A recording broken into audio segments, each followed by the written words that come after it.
아내의 여종을 만난 남편. 옛날 어느 마을에 정씨 성을 가진 사람이 살고 있었습니다. 어느 날 정씨가 여행을 하다가 길가에서 울고 있는 노파를 만나게 되었지요. 우는 이유를 물었더니 노파가 대답했습니다.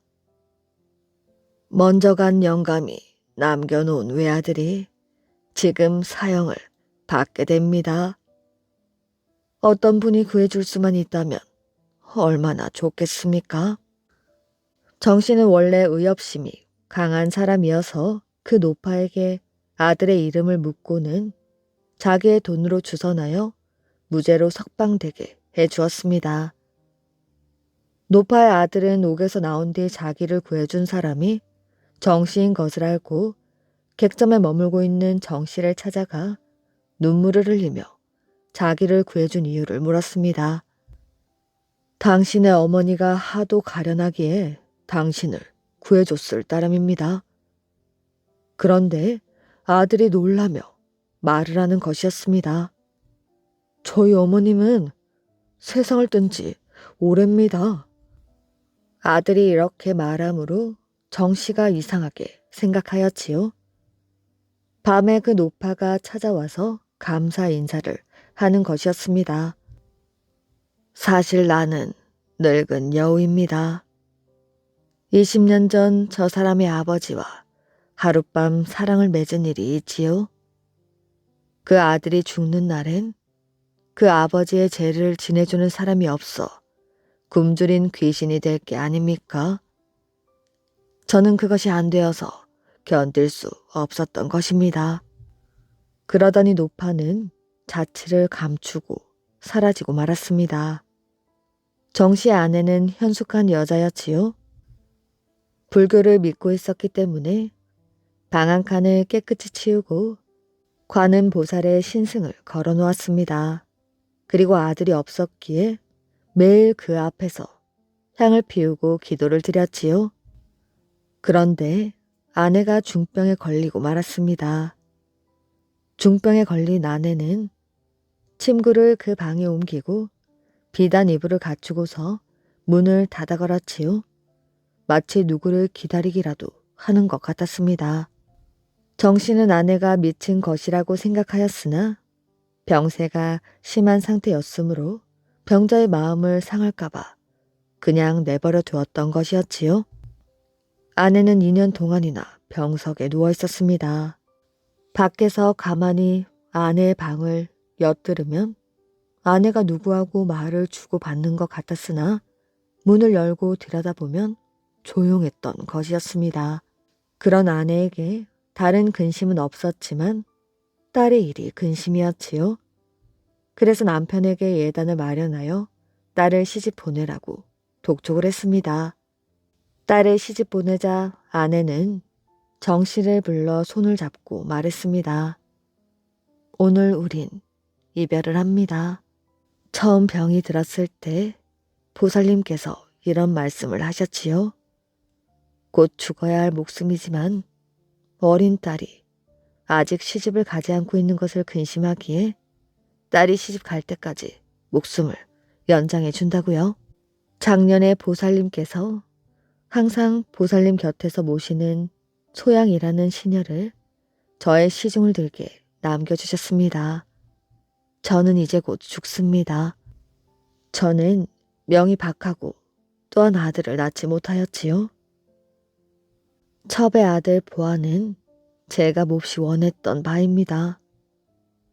만약 당신이 나쁜 아내를 얻는다면 그 모자는 있을 곳이 없을 것이에요. 나를 시중 들어준 소양이는 용모가 고운 데다 온순하고 현숙함으로 훌륭한 아내 노릇을 할 수 있을 것입니다. 정 씨에게는 첩이 하나 있었는데 그 첩이 낳은 아들이 보아였지요. 정 씨는 아내의 말이 너무도 황당하게 들렸습니다. 소양이는 제 옆에서 벌써 1년 정도 시중을 들어주었지요. 그래서 소양이에게도 부탁하여 놓았습니다. 아내의 말을 듣고 소양이 어디 있는가 물었더니 안방에 있습니다. 하얗지요? 다시 한번 묻자는데 아내는 눈을 감으며 저 세상으로 가버렸습니다.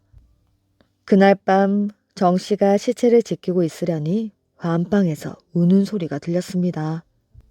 첩을 불러 자물쇠를 열게 하여 문을 열고 보니 어떤 미인이 상복을 입고 앉아 있었지요. 정 씨가 뚫어지게 보는 바람에 여인은 머리를 숙이고 들지 않았습니다. 정 씨가 말하였지요. 죽은 아내의 말이 황당한 말이 아니라면 당신은 대청에 나가 모두의 인사를 받아주오. 여인은 안방을 나와 큰 방으로 들어갔습니다. 정 씨는 시녀에게 일러 걸상을 가져놓게 하고 여자를 앉게 한 다음 자기가 맨 처음 배례를 했습니다. 여자도 일어나 답례를 하였지요. 다음에 첩과 하녀들이 나이와 지위에 따라 차례로 머리를 숙여 인사를 했습니다. 부인이 병석에 누운 이후로 하녀들은 게으름을 피우고 하인들이 도적질을 하다 보니 오랫동안 집안일이 뒤죽박죽이었지요. 그때 모두가 인사를 마치고 공손히 서 있는데 소양이 말했습니다. 저는 부인의 성의에 감동되어 인간 세상에 머물기로 했습니다. 게다가 집안일을 돌보는 큰 책임을 맡게 되었지요. 지금까지의 잘못은 묻어두고 따지질 않겠습니다. 그러나 이제부터 이 집에 여주인이 없다 여긴다면 용서하지 않겠어요. 모두가 여자의 말을 듣고 몸이 오싹해짐을 느끼며 다 같이 네 하며 대답을 했습니다. 다음에 여자가 장례에 대하여 지시를 하는데 빈틈이 없었지요. 그 뒤로 늙은이나 젊은이나 게으름을 부리는 자가 없었습니다. 소양은 집 안팎 일을 전부 처리했습니다. 남편도 무슨 일을 처리를 할 테면 소양에게 묻곤 하였지요. 그러던 어느 날 소양이 이런 말을 했습니다. 혼인이라는 것은 인륜의 대사라 되는 대로 할 수 없다고 여겨집니다. 부친과 동년급제하신 황 선생님은 덕망이 높은 분이지요. 그분을 청하여 혼례를 이루어 주신다면 좋겠습니다. 그 무렵 황 선생은 벼슬에서 물러나 고향에 와서 조용하게 살고 있었습니다. 그는 정 씨의 부친과 막연한 사이로 늘 내왕을 했었던 것이었지요. 황 선생이 이상한 일도 있다 하고 정 씨를 따라오니 소양이 정가를 받고 곧 나와서 배례를 했습니다. 황 선생이 소양을 보고 매우 놀라는 것이었지요. 하늘나라의 선녀가 하강하신 것이라 생각하고 감히 절을 받지 못했습니다. 그러나 예단을 후히 갖추어서 그들의 혼례식을 치러주고 돌아갔지요. 소양도 황 선생에게 선물을 드리고 마치 친정부모 섬기듯 했습니다. 그 뒤 그들은 더욱 친숙하게 지내게 되었지요. 잔치를 끝낸 뒤에도 정 씨는 소양을 신선이라 생각했습니다. 정 씨가 어디서 왔는가를 자꾸 물으니 소양이 웃으며 말하였지요. 그렇게 꼬치꼬치 묻지 마십시오. 저를 신선으로 여기고 봉양해 주신다면 이 집의 재난은 없어질 것입니다. 소양은 항상 시녀들에게 웃는 얼굴로 대해주었습니다. 그런데 시녀들은 시시닥 거리다가도 소양이 멀리서 보이기만 하면 곧 말을 뚝 그치고 잠잠해지는 것이었습니다. 그러니 소양이 말하였지요. 너희들은 내가 신선인 줄로 알지만 난 신선이 아니야. 먼저 간 마님의 이모딸인 사촌 동생이지. 언니가 중병에 걸린 뒤에 나를 몹시 그리워하여 큰 할멈을 보내어 나를 불렀던 것이야. 하지만 매일 언니의 남편과 가까이 지낸다면 남녀 사이의 일을 의심받기에 일부러 신선이라 하여 안방을 닫아 걸고 거기에 있었던 것이지. 하지만 누구나 그 말을 믿지 않았습니다. 지금까지 정 씨가 매를 때려도 말을 듣지 않았던 사내 종도 우두단 하녀도 소양의 한마디면 말을 잘 들었습니다. 그러다 보니 기울었던 가업이 다시 일어서서 몇 해 사이에 전답이 끝을 모르게 되고 곳간에 쌀이 가득 차게 되었습니다. 그로부터 또 몇 해가 지났지요. 접은 딸을 낳고 소양은 아들을 낳았습니다. 아들이 태어나자 오른팔에 붉은 점이 있었지요. 그래서 홍이라는 이름을 지어주었습니다. 한 달이 되는 날 아내의 청으로 정 씨가 성연을 베풀고서 황 선생을 청했습니다. 황 선생은 많은 선물을 하인에게 보내고 자기는 나이가 많아 먼 길을 갈 수 없다고 거절을 했지만 아내는 할멈 2사람을 보내어 기어이 와주시오 하고 청하였지요.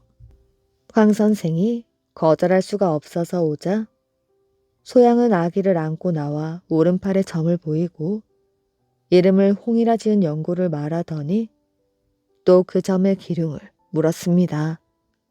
황 선생이 웃으며 말하였지요.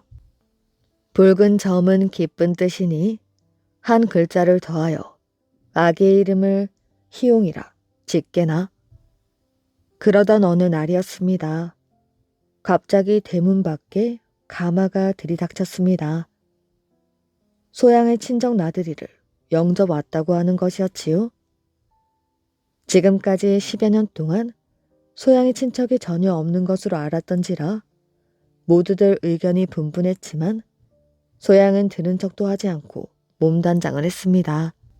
그러고 나서 아들을 품에 안고 정 씨에게 전송을 해달라고 했습니다. 정 씨는 소양을 따라 30리를 갔습니다. 그러다가 소양은 수레를 멈추게 하고 정 씨에게 말에서 내리게 한 뒤 사람들을 비키라 하고 말하였지요. 만나서 있는 시간은 매우 짧고 이별해 있는 시간은 길고도 기니 얼마나 슬픈 일입니까? 정 씨가 놀라서 왜 그러냐고 물었습니다. 당신은 나를 누구라고 생각하십니까? 정 씨가 모른다고 대답하자 소양이 말했습니다. 사형을 받은 사람을 구해드린 일이 있지 않습니까? 그래, 그런 일이 있었지. 그때 길에서 울던 늙은이는 저의 어머니입니다. 그 온정에 감사하여 어머니가 은혜를 꼭 갚겠다고 마음을 잡수셨지요. 마침 마님께서 불교를 믿으신다는 것을 알고 보살님을 가탁한 것입니다. 제가 보기론 근간에 당신께 애군이 들 것이에요. 이 아이가 집안에 있으면 양육하기 어려울 것 같기에 친정 나들이를 구실로 하여 이 아이를 재난에서 구해드리려는 것입니다. 제 말을 꼭 명심하십시오. 집에 사람이 죽게 되면 첫 닭이 올 때 버들둑이 있는 데로 오셨다가 해바라기 꽃 모양의 초롱을 들고 오는 사람이 보이거든 길을 가로막고 구원을 청하십시오. 그분이 재난을 명쾌해 주실 것입니다. 정 씨가 명심하겠다고 하고 소양에게 언제 돌아오는가 물었습니다. 어느 때라고 말씀 올리기는 어렵습니다. 저의 부탁을 명심하기만 하면 만날 날이 그리 멀지 않을 것입니다. 헤어질 때 둘은 서로 손을 마주잡고 흐느껴 울었습니다. 그로부터 6, 7년이 흘렀으나 소양의 소식은 전혀 없었지요. 그런데 갑자기 인근 마을에 전염병이 유행하여 사람들이 죽어나갔습니다. 시녀 하나가 앓은 지 사흘 만에 죽었지요. 정 씨는 소양이 당부하던 일이 생각나서 명심하고는 있었지만 마침 손님이 찾아와 그만 술에 취해버리고 말았습니다. 잠에서 깨어났을 때 첫 닭이 울었으므로 급히 일어나 버돌둑이 있는 대로 뛰어갔지요. 등불이 번쩍번쩍하는 것이 보였는데 마침 앞을 스쳐 지났습니다. 그는 뒤를 쫓았지요. 그런데 쫓아갈수록 거리가 멀어졌고 나중에는 보이지를 않았습니다. 그는 원통하고 속상하여 집으로 돌아왔는데 며칠 뒤 병에 걸려 죽어버렸지요. 그의 친척들 중에는 무례배들이 아주 많았습니다. 그자들이 달려들어 홀로 난 아이와 그 어미를 학대하고 논밭의 곡식과 산의 나무를 거리낌 없이 베어갔습니다. 이리하여 집안은 날로 몰락해갔고 1년이 지나서 보아마저 죽었지요. 집에 주인이 없자 일가 친척들이 더욱 횡포하게 굴어 전답은 여기저기에 뜯기고 소와 말도 모두 빼앗기고 말았습니다. 그들은 이 집에 살고 있는 것이 첩이라고 하면서 첩을 팔아버리려고 했습니다. 첩은 어린 딸이 불쌍하여 부둥켜 안고 울었는데 그 울음소리가 사람들의 가슴을 쓰라리게 했습니다. 이런 재난을 당하고 있었는데 문득 대문으로 가마한 채가 들이닥치는 것이었지요. 모두 보니 소양이 사내 아이를 데리고 가마에서 나왔습니다. 소양이 첩에게 물었지요. 이게 웬 사람들이냐? 첩이 사정을 이야기하자 소양은 얼굴이 대번 변하더니 따라온 하인들을 시켜 대문을 잠그게 했습니다. 그 무례배들이 대들려 하였지만 모두 손발이 저려서 움직이지도 못하였지요. 소양은 하나하나 묶어서 기둥에 메어놓고 하루분에 먹을 걸로 멀건죽 3공기만 주기로 했습니다. 소양은 곧 늙은 하인을 황 선생에게로 보낸 다음 집에 들어가 슬피 울었습니다. 울고 난 뒤 소양이 첩에게 말하였지요. 이것도 운명이지. 지난달에 오려고 했지만 어머니께서 병중에 계시기에 미루다 오늘에야 오게 되었는데 그 사이 이렇게까지 될 줄은 정말 몰랐어. 하루가 지나 마님이 돌아왔다는 말을 듣고 남녀 종들이 모두 나와서 마님을 보고 울음을 터뜨렸습니다. 기둥에 매인 친척들이 그 아들이 정씨의 혈육이 아니라고 소리를 질렀지만 소양은 아무 말도 하지 않았지요. 이윽고 황 선생이 왔기에 소양은 아들을 데리고 나가 영접을 했습니다. 황 선생은 그 아이의 오른팔을 걷어올려 붉은 점이 있는 것을 확인한 다음 여럿에게 보이게 하여 이 아이가 정씨의 아들임을 증명해 주었지요. 그리고 없어진 것을 자세히 조사하여 장부에 올려가지고 현 지사에게 가지고 갔습니다. 이리하여 며칠 안 되어 전답과 말과 소를 몽땅 되찾게 되었지요. 황 선생이 돌아갈 때 소양은 아이의 손을 끌고 눈물을 흘리며 배려하며 말했습니다. 제가 이 세상 사람이 아닌 것은 아시겠지요? 오늘부터 선생님께서 이 애를 맡아주십시오. 내 살아있는 날까지 그 애를 돌봐주마. 이렇게 말하고는 돌아갔습니다.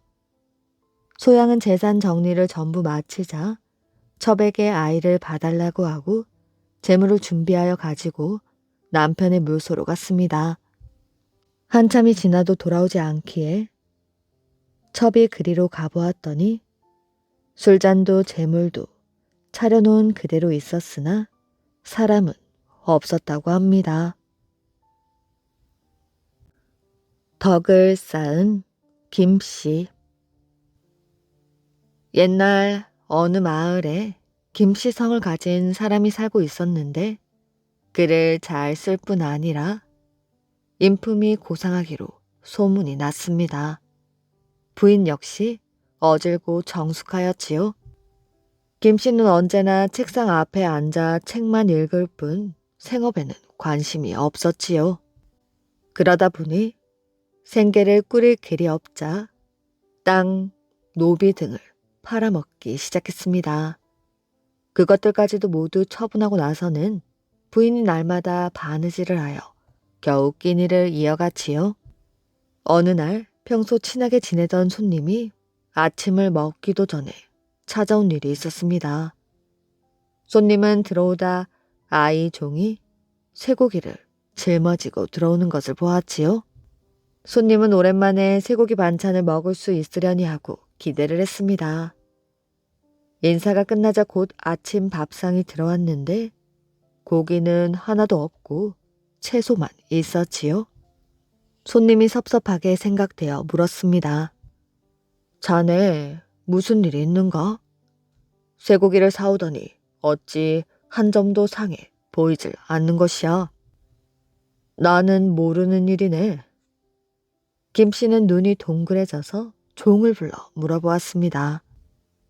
마님께서 오늘 주인 어른 생신이라 쇠고기를 사다가 부뚜막에 올려놓았는데 강아지가 훔쳐 먹고는 그 자리에서 죽어버렸답니다. 마님께서 이 고기에 독이 있었구나 하고는 저에게 네가 이걸 사올 때 혹시 너보다 먼저 사간 사람이 있었느냐 하고 물으셨지요. 제가 없었다고 대답하니 내가 이 고기를 모두 사가지고 오면 다른 사람들이 피해를 입지 않겠지 하시더군요. 그러고는 바느질로 모아둔 돈을 가지고 그 쇠고기를 모두 사오게 했습니다. 제가 방금 그것을 몽땅 연못 속에 던져버렸습니다. 강아지 덕에 독이 든 쇠고기를 진지상에 올리지 않게 되었으니 얼마나 다행스러운 일입니까? 이 말을 들은 김 씨는 안으로 들어가서 부인에게 머리를 숙였습니다. 부인, 참으로 훌륭한 일을 하셨소. 이런 덕이 우리 집에 반드시 좋은 일을 가져다 줄 것이요. 손님도 그 이야기를 듣고는 김 씨에게 머리를 숙였습니다. 그 뒤에 김 씨는 더욱 가난해졌습니다. 흉년이 들어 먹을 것이 떨어졌지만 김 씨는 책 읽기에만 몰두했습니다. 그러던 어느 날이었지요. 여보, 우리 큰아이가. 부인은 말을 채 잊지 못하고 눈물만 뚝뚝 흘렸습니다. 아이가 죽으면 염을 하여 묻을 수밖에 없지. 김 씨는 태연이 대꾸하고는 아이가 있는 방으로 들어갔습니다. 아이는 몸에 걸친 것이 없고 방 바닥에는 이불조차 깔려있지 않았지요. 김 씨는 오래된 두루마기를 꺼내어 아이에게 덮어주고 밤이 되자 늙은 하인과 함께 아이를 뒷산에 묻어주었습니다. 그리고 날이 밝자 아무 일도 없었다는 듯이 다시 책상 앞에 앉는 것이었지요. 부인이 말했습니다. 세 아이 중에 큰 아이는 벌써 죽었고 남은 아이들도 언제 죽을지 모릅니다. 이러다가는 아이들도 죽이고 우리도 따라 죽을 것 같습니다. 어렵게 드리는 말씀이니 잠시 책을 놓고 살아갈 방도를 찾아보는 것이 어떻겠습니까? 무슨 방도가 있겠소? 서방님의 친구 중에는 재상이나 판서와 같은 높은 벼슬을 하시는 분들이 있다 했지요. 그분들을 찾아가 우리 사정을 말씀드리면 어떨까요? 평안감사로 계신 분과는 절친한 사이라면서요. 평양으로 한번 가보셔요. 난처한 일이오만 부인이 일이 힘들어하니 한번 가보기는 하겠소. 김 씨는 평양에 갈 노자를 마련하기 위하여 평소 알고 지내는 상인에게 30괴미를 빌려달라는 편지를 보냈습니다. 상인은 장부를 정리하고 있었는데 내기 바둑을 두던 손님들이 편지를 읽어보고 말했습니다. 김공이 평안감사와 절친하다는 소문은 들었지만 이리 직접 행차를 하시려는 걸 보니 사정이 급해진 모양이네. 그러고는 자기들의 노름 미천을 내주려 했습니다. 그러자 상인이 말하였지요. 김공께서 나에게 부탁을 하셨으니 응당 내가 드리겠소. 그러면서 30괴미를 꺼내어 주었습니다. 김 씨는 생활비로 쓰라며 10괴미를 부인에게 주고 나머지로 말을 빌려 평양으로 떠났습니다. 김 씨가 평양길에 올랐다는 소문이 퍼졌습니다. 평양 감령에서 50리나 떨어진 곳에 벌써 감사가 보낸 사람이 나와서 마중하며 음식을 올렸지요. 친구도 문 밖까지 나와 기다리고 있다가 김 씨가 나타나자 와라 끌어안으며 말했습니다. 자네가 나를 찾아온다는 것은 이미 알고 있었다네. 자네가 여기까지 와주다니 크나큰 영광이네. 책 읽기에만 열중하던 자네가 이곳까지 온 것은 분명 무슨 기묘한 용건이 있어서겠지. 김 씨는 그간 자기 집의 딱한 형편을 대략 이야기했습니다. 평안감사가 슬픈 기색을 하며 말하였지요. 자네가 온다기에 기생을 모아 풍악을 올리고 잔치를 벌여 열을 성대하게 놀 계획을 세워두었는데 급한 사정을 알았으니 오래 붙잡지는 못하겠네. 그래도 평안감사는 닷새 동안 조촐한 잔치를 마련하여 정성껏 대접해 주었습니다. 작별을 할 때에는 노자로 50개미를 주고 따로 7,000관짜리 어음을 주며 말했습니다. 이걸 가지고 한양상인 정찬수를 찾아가면 돈을 줄 걸세. 아무리 가까운 친구 사이라도 그런 큰 돈을 내주는 것은 쉽지 않은 일이었습니다. 그걸 모를 리 없는 김 씨는 수없이 친구에게 감사 인사를 하고 다시 길을 떠났지요. 이래 만에 임진강 언덕에 이르렀습니다. 그런데 어떤 남자가 강물로 뛰어들려 하고 있었지요. 옆에서 부인이 통곡하며 말렸습니다. 그러다가 결국 두 사람은 얼싸안고 함께 물속으로 들어갔지요. 김 씨가 급히 쫓아가 두 사람을 끌어내었습니다. 무엇이 그리도 힘들어 죽으려고 하시오.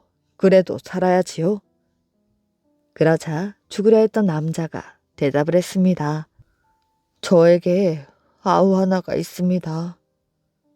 몇 해 전 소금 무역을 하여 돈을 벌겠다고 개성 상납전 몇천 관을 끌어다 쓰더니 몽땅 날려버렸지요.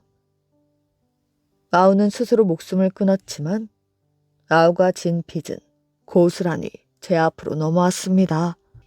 이런 큰 돈을 어찌 갚는단 말입니까? 내일 제가 관아에 붙잡혀가면 곧 목이 달아나겠지요. 형벌을 받아 죽느니 차라리 스스로 물에 빠져 죽는 것이 더 낫습니다. 사연을 모두 듣게 된 김 씨는 선뜻 평양감사 친구가 준 어음을 꺼내 주었습니다. 이걸 가지고 한양으로 가서 정찬수라는 상인에게 보이면 돈을 줄 것이요. 그것으로 빚을 갚으시오. 김 씨의 부인은 먼 길을 다녀온 남편을 위해 맛있는 음식을 마련하여 위로했습니다. 부인이 평안 감사에 대해서 묻자 김 씨는 감사 친구의 후한 대접에 대하여 자세히 이야기를 했습니다. 그리고 임진강에 빠져 죽으려 한 사람들이 있었다는 이야기도 하였지요. 하지만 자기가 어음을 준 사실은 숨기게 되었습니다. 우리 집이 구차하여 내 수중에 돈이 있으면서도 물로 뛰어드는 사람들을 그냥 바라보고만 있다가 돌아오니 마음이 편치 않구려. 김 씨는 사랑으로 나와 누웠습니다. 피곤해서인지 곧 잠이 들었지요. 그런데 문득 아이가 아버지 아버지하고 부르는 소리에 잠이 깼습니다. 어머니가 죽어가고 있습니다. 어머니가 죽어가고 있어요? 깜짝 놀라 안방으로 뛰어 들어가 보니 부인이 스스로 목숨을 끊은 것이었습니다. 얼마 되지는 않은 것 같았지요. 김 씨가 얼른 아내를 뉘어서 온 몸을 주물러 주니 서서히 정신이 돌아왔습니다. 내 어렵게 돈까지 빌려왔는데 부인이 죽으려 하다니 이게 웬일이오? 당신에게 더 이상 할 말이 없습니다. 그게 무슨 뜻이오? 당신이 그리 덕이 없는 줄은 몰랐습니다. 남을 구할 수 있을 만큼 넉넉한 돈을 가지고 있으면서도 죽는 사람을 구하지 않고 돌아오시다니요. 마음을 이같이 먹는다면 큰 돈도 금방 사라질 것입니다. 남에게 덕을 베풀지 않는 부모를 보고 자란 자식들이 부모를 잘 모시려 하겠습니까? 그러니 제가 무슨 희망을 갖고 살아가겠습니까? 이야기를 모두 듣고 난 김 씨는 갑자기 웃으며 말했습니다. 참으로 장한 생각이요. 그렇지만 어찌 그리 경솔하게 행동하였소? 사실은 그때 어음을 주어 그 사람들을 모두 살렸다오. 그 사실을 숨긴 것은 내가 빈 털터리로 돌아와 부인이 낙담할까 걱정했기 때문이라오. 김 씨는 노자로 쓰고 남은 돈으로 상인에게 빌린 것을 갚았지만 또다시 살아갈 방법이 없었습니다. 몇 달 뒤 한 포졸이 돈을 가지고 와서 마루 위에 내려놓았지요. 이게 웬 돈인가? 방금 어르신이 평양 서윤으로 발령을 받으셔서 평양으로 가실 돈을 가져온 것입니다. 사연은 이러했습니다. 임진강에 빠져 죽으려던 사람은 김 씨로부터 얻은 어음을 가지고 한양 상인을 찾아가 돈으로 바꾸려 했습니다. 이를 이상하게 여긴 상인이 평양 감령으로 급히 연락을 하였지요.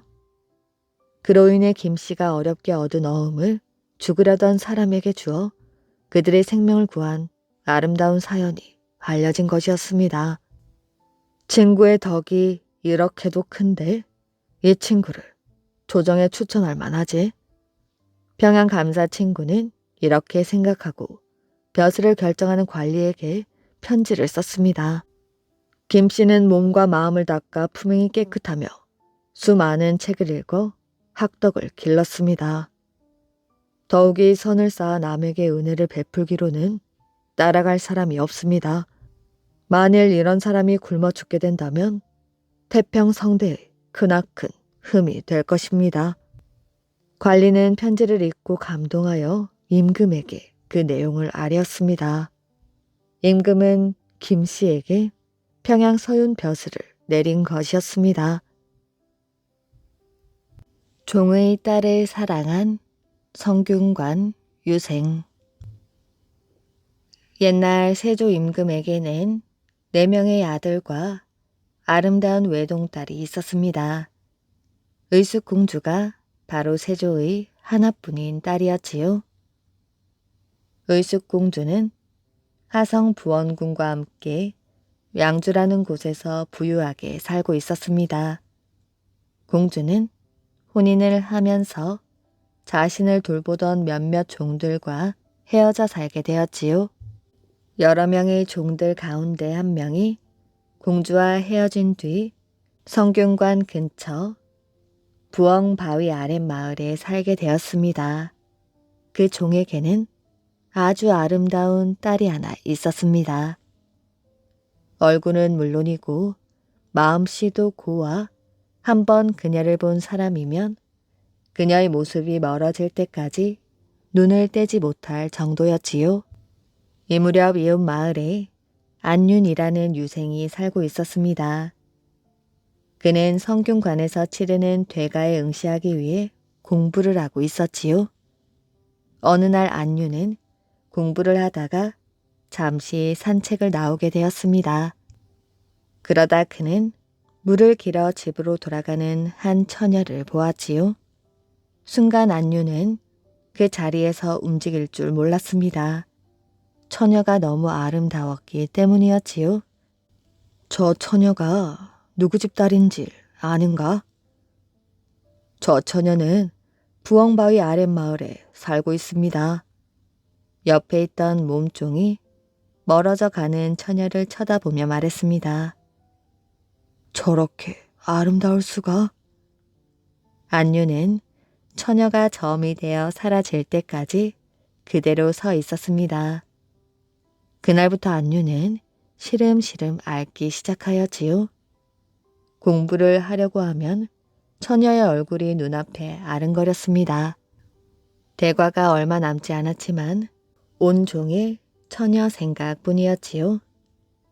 그러던 어느 날 안유는 몸종을 따돌리고 부엉바위 아랫마을로 갔습니다.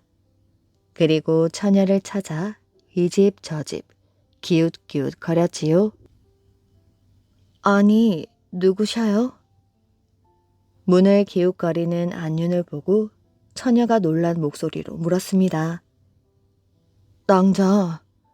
낭자를 보고 한눈에 반하였소. 나와 혼인해주지 않겠소? 느닷없이 혼인을 해달라는 안윤의 고백에 처녀는 그만 얼굴이 빨개지고 말았지요. 처녀는 대답 대신 고개를 저었지요. 당시 우리나라에는 신분 제도가 있었습니다. 양반은 하늘같이 높은 사람이었고 상민, 천민들은 양반의 얼굴도 제대로 올려다보지 못하였지요. 만약 처녀가 안윤과 혼인을 하게 되면 안윤은 집 안에서 쫓겨나야 할 판이었습니다. 그리고 그 둘 사이에 태어나는 아이는 일생을 종으로 살아야만 하였지요. 처녀는 안 된다고 했습니다. 하지만 안윤의 끈질긴 청혼을 처녀는 거절할 수가 없었습니다. 그래서 함께 살게 되었지요. 처녀에 대한 소문은 머지않아 하성부원군의 귀에까지 들어가게 되었습니다. 하성부원군은 크게 노하였지요. 이를 어찌하면 좋겠습니까? 어쩌기는 엄히 다스려야지. 옛날 양반 사회에서는 종이 불명예스러운 일을 하면 상전이 죽여도 죄가 되지 않는 제도가 있었습니다.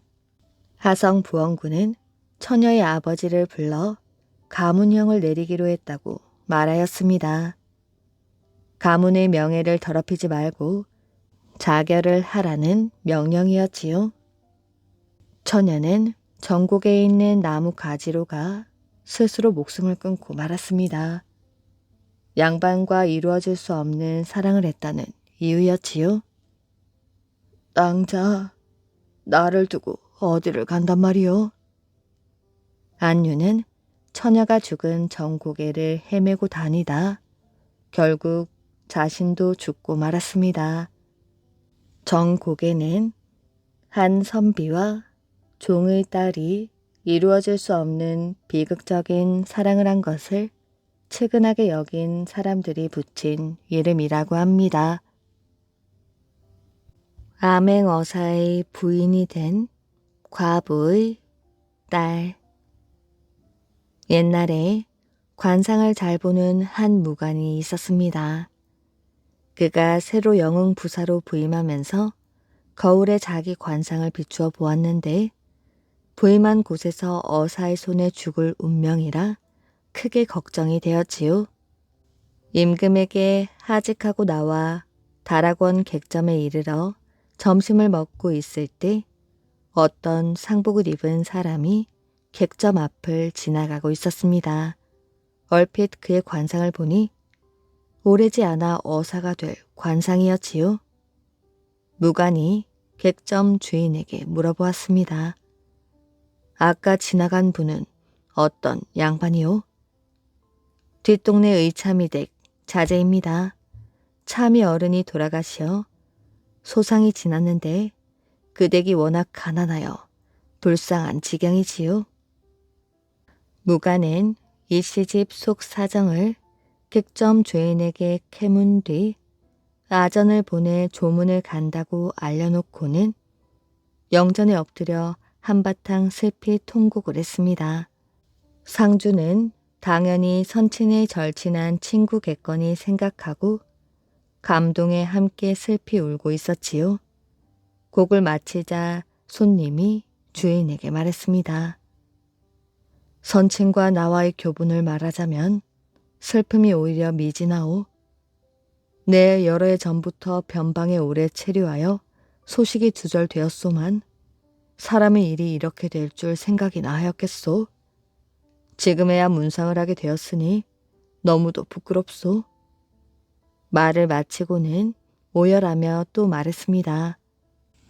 댁의 형편이 어려워 장사를 지내느라 빚이 많을 테지요. 주인이 말했습니다. 어찌 다 말할 수 있겠습니까? 그러자 손님이 말했습니다. 나는 지방의 벼슬을 얻고 상주는 큰 일을 당했으니 장래 빚은 내가 도맡아야 할 것이었지만 관가의 일이 많아 부임 즉시 짐을 꾸려 보내기는 어려울 것 같으니 상주가 아무 때나 말을 빌려 타고 내려오면 내가 넉넉하게 도와주리다. 그러고는 관할을 출입하는 허가증을 써주고 떠났습니다. 그 뒤 이 씨는 가까스로 말을 빌려 노복도 빌려 영흥에 당도하게 되었습니다. 비바람을 무릅쓰고 달렸기 때문에 몰골이 말이 아니었지요. 출입 허가증을 내고 관문에 들어갔을 때 영흥 부사가 그의 용모를 바라보니 전과 크게 달라져 도무지 어사가 될 것 같지 않았습니다. 그래서 거절하여 쫓아버릴 생각으로 일단 이 씨와 인사를 나눈 뒤에 말하였지요. 손님은 나와 무슨 인연이 있나요? 사또께서 제 집에 문상을 오셔서 이런저런 말씀을 하시고 출입 허가증까지 써주시며 저에게 한번 내려오라고 신신당부를 하셨기에 고개를 넘어 찾아왔는데 갑자기 모른 척을 하시니 이런 허망한 경우가 있겠습니까? 나는 손님 집에 문상 간 적도 없고 출입 허가증을 써준 일도 없소. 두 사람 사이에 서로 말이 오가더니 점점 큰 소리가 나왔습니다. 사또가 아전을 불러 말하였지요. 이 양반을 끌어내라. 그러고는 관내 백성들을 불러 큰 소리로 말하였지요. 오늘 밤에 만일 이 양반을 재워주는 자가 있으면 곤장을 치겠다. 이 씨는 관문을 나오게 되었습니다. 그런데 이미 관의 명령이 지엄하게 내려졌으니 아무도 그를 재워주려 하지 않았습니다. 때는 살을 내는 듯한 한겨울이고 해는 또한 저물었는데 이 집 저 집 찾아가서 문을 두드렸으나 번번이 쫓겨나게 되었지요. 죽음을 기다릴 수밖에 없는 상황이었습니다. 마을 모퉁이에 빈 방앗간에 말을 세우고 상정과 하인이 함께 오들오들 떨고 있을 때였지요. 소복을 입은 시골 여인이 17살쯤 되는 딸과 10살쯤 되어 보이는 아들을 데리고 방앗간을 지나게 되었습니다. 이윽고 여자가 돌아와서 이 씨에게 물었지요. 어디서 오신 손님이신데 이런 공경을 당하셨습니까? 이 씨가 사정을 이야기하니 그 여인이 말하였습니다. 나으리 영락없이 죽게 되었습니다. 저는 이 마을에 사는 과부입니다. 관의 명령을 어긴다 해도 나를 죽이지는 못할 것이니 내가 사람을 살려야겠습니다. 그 과부는 이 씨를 자기 집으로 데려가게 되었지요.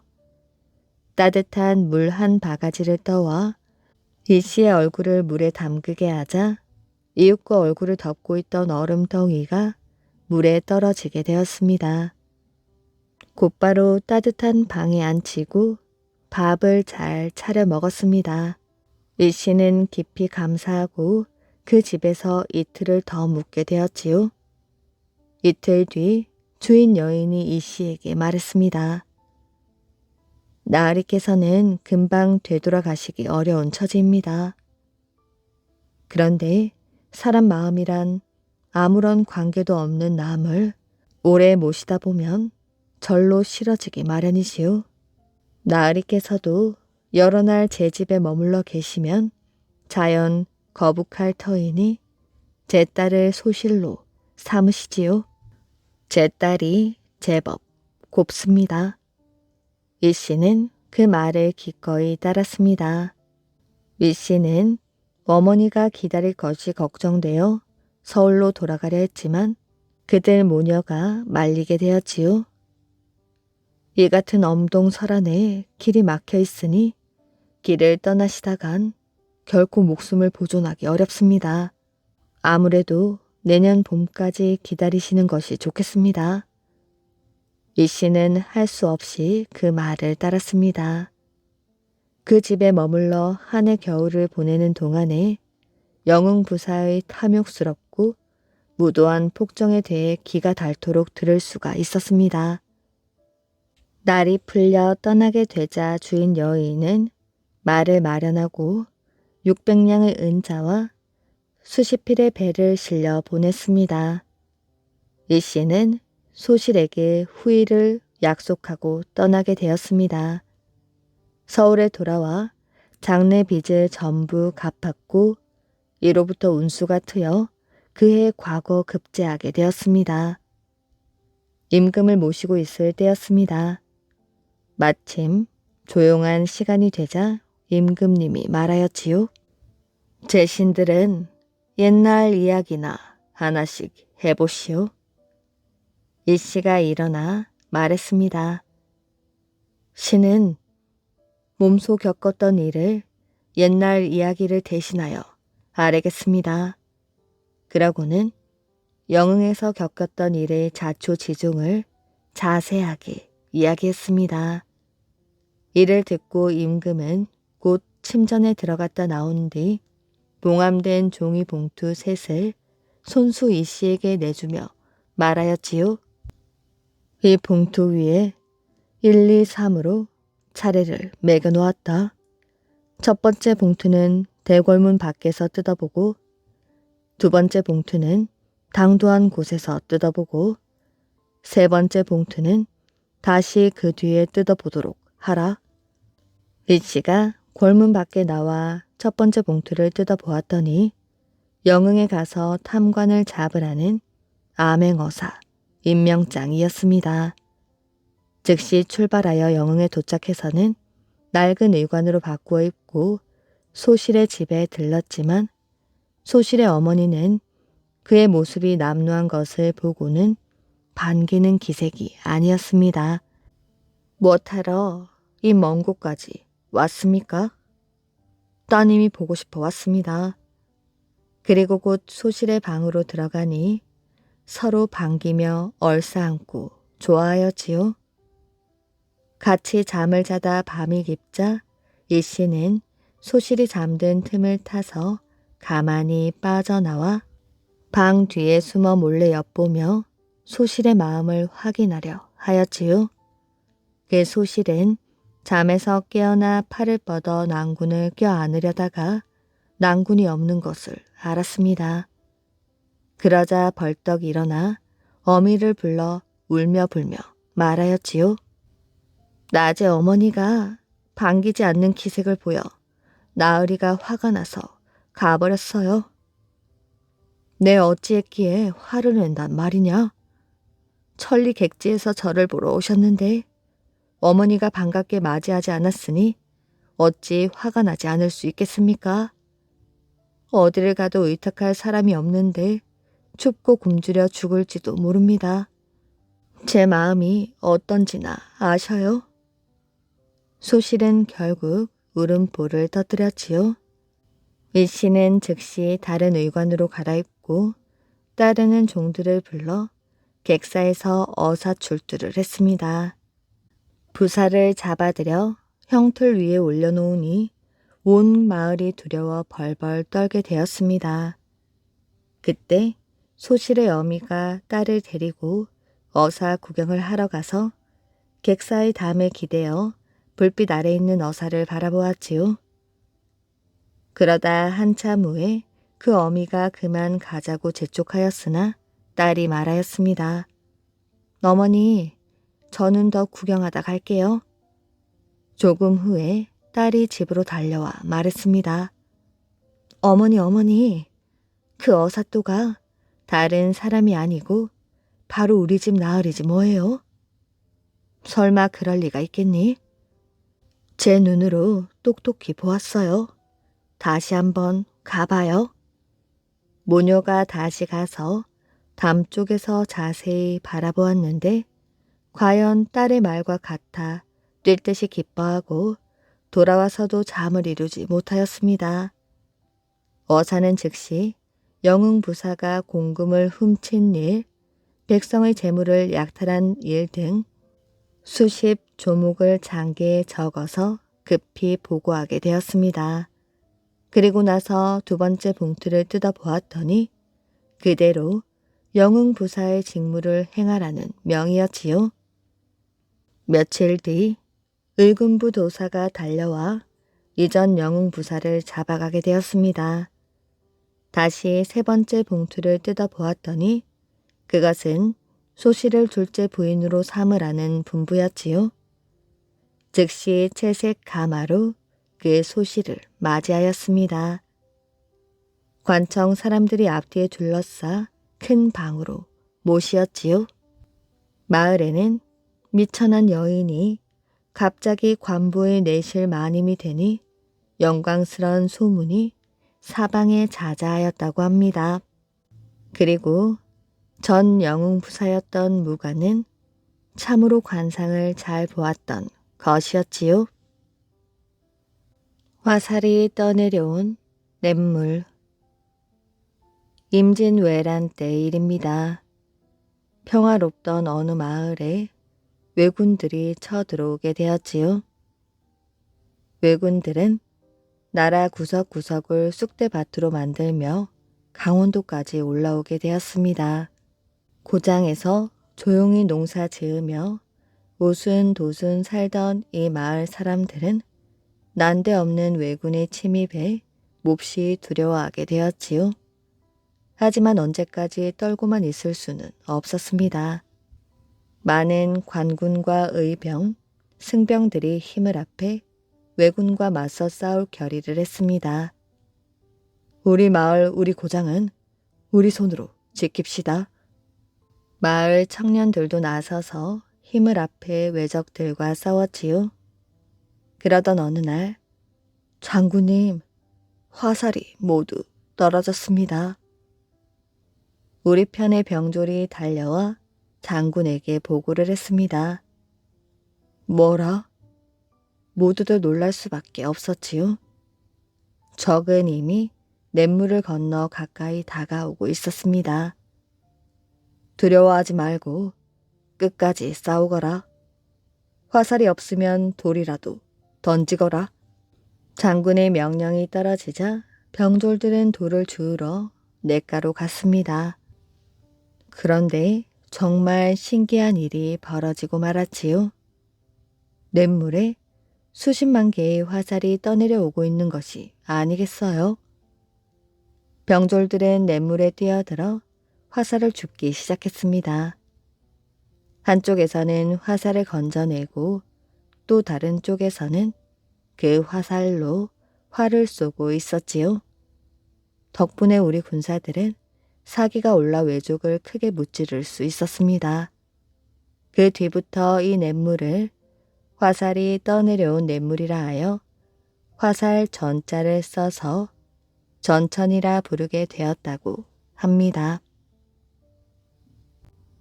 왕이 된 시골 총각. 조선 헌종 임금이 23살의 젊은 나이로 세상을 떠나자 궁중에는 임금의 대를 이을 남자라고는 한 사람도 없었습니다.